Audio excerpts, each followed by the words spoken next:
Netrokona youth campaign উপলক্ষে আলোচনা সভা, শান্তি সম্প্রতি পথযাত্রা ও বিচিত্রা অনুষ্ঠান।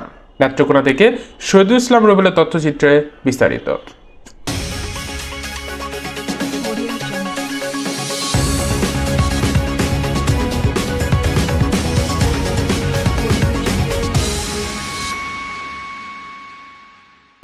জাতীয় যুবনীতি 2017 আলোকে যুব নেতৃত্বে বিকাশ, সামাজিক সচেতনতার বৃদ্ধি, সাম্প্রদায়িক সম্প্রতি রক্ষা, অন্তর্ভুক্তিমূলক সমাজ গঠন কল্পে নেত্রকোনা ইউথ ক্যাম্পেইন 2024 অনুষ্ঠিত হয়েছে। আমরা যুব গাই জীবনের জয় গান, দুহাত বাড়িয়ে করি সম্প্রতির আহ্বান। এই প্রতিবাদে আজ রবিবার সকাল 10:30টায় স্থানীয় পাবলিক হলে সুইজারল্যান্ড সরকারের সহযোগিতায় স্বাবলম্বী উন্নয়ন সমিতির আস্থা প্রকল্প এই ইউথ ক্যাম্পেইনের আয়োজন করে। জাতীয় সঙ্গীতের তালে তালে জাতীয় পতাকার উত্তোলনের মাধ্যমে ইউথ ক্যাম্পেইনের শুভ উদ্বোধন করে জেলা প্রশাসক বনানী বিশ্বাস। স্বাবলম্বী উন্নয়ন সমিতির ভারপ্রাপ্ত নির্বাহী পরিচালক স্বপন কুমার পালের সভাপতিত্বে আলোচনা সভা, বিচিত্রা অনুষ্ঠান ও পুরস্কার বিতরণী অনুষ্ঠান প্রধান অতিথি হিসাবে বক্তব্য রাখেন জেলা প্রশাসক বনানী বিশ্বাস।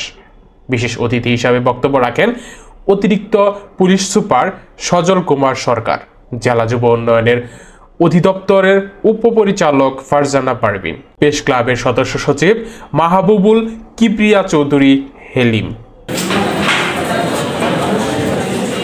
আমি বাংলাদেশ নিয়ে যে স্বপ্ন দেখে একটি অসাম্প্রদায়িক সুন্দর, আমি ওনাকে মা বলে আমি ডাকি, বেগম রোকেয়া। এই বেগম রোকেয়ার হাত ধরে একই রেলির একই ডাক কই